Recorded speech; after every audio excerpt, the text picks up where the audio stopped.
திருப்பத்தூர் மாவட்டம் கந்தளி அடுத்த கஜல்நாயக்கன்பட்டி என்கிற ஒரு பகுதியில் சாலை ஓரமாக சுமார் ஒரு 20க்கும் மேற்பட்ட குடிசை வீடுகள் மற்றும் சீட் வீடுகள் கட்டி பெரும்பாலான இஸ்லாமியர்கள் அங்கு வசித்து வருகின்றனர். நடுத்தர குடும்பத்தை சார்ந்த இஸ்லாமியர்கள் வசித்து வருகின்றனர்.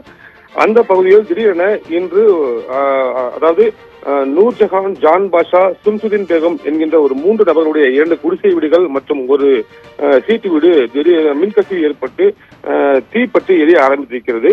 இதை கண்ட அந்த பகுதி மக்கள் உடனடியாக தீயணைப்பு துறையினருக்கு தகவலும் தெரிவித்துள்ளனர். ஆனால் தீயணைப்பு துறையினர் வருவதற்கு காலதாமதமானதால் அருகே இருந்த தண்ணீர் பைப் ஆழ்துறை கிணறு மூலியமாக அவர்களுடைய தண்ணீரை எடுத்துக்கொண்டு வந்து சுமார் 50க்கும் மேற்பட்ட குளத்தின் வாயிலாக தண்ணீரை கொண்டு வந்து அதை அணைக்க முற்பட்டனர். ஆனால் அந்த தீயானது கட்டுக்குள் வரவில்லாத சூழலில் அந்த சமயத்திலேயே தீயணைப்பு துறையினரும் வந்திருக்கிறார்கள். அந்த சமயத்தில் தீயணைப்பு துறை எடுத்து வந்த அந்த வாகனத்தில் இருக்கின்ற மோட்டார் தண்ணீரை பீச்சி அடிப்பதற்கு பயன்படுத்தக்கூடிய அந்த மோட்டார் பழுதாகி வேலை செய்யாததால் தீயணைப்புத்துறை தண்ணீரை பீச்சி அடிக்க முடியாமல் அவதிப்பட்டனர். அதற்குள் அந்த 2 குடிசை வீடுகள் மற்றும் அந்த சீட் வீடு முழுவதுமாக தீ பரவி மலமளவென பரவி முழுவதுமாக எரிந்து நாசமாகின.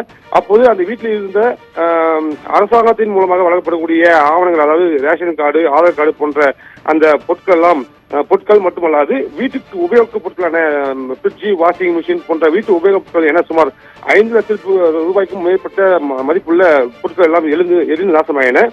நல்வாய்ப்பாக அந்த வீட்டிற்குள் இருந்த 2 காலி சிலிண்டர்கள் மற்றும் ஒரு முழு சிலிண்டர் அப்புறப்படுத்தப்பட்டுள்ளது.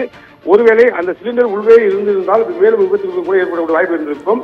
மகேஷ், தகவலுக்கு நன்றி.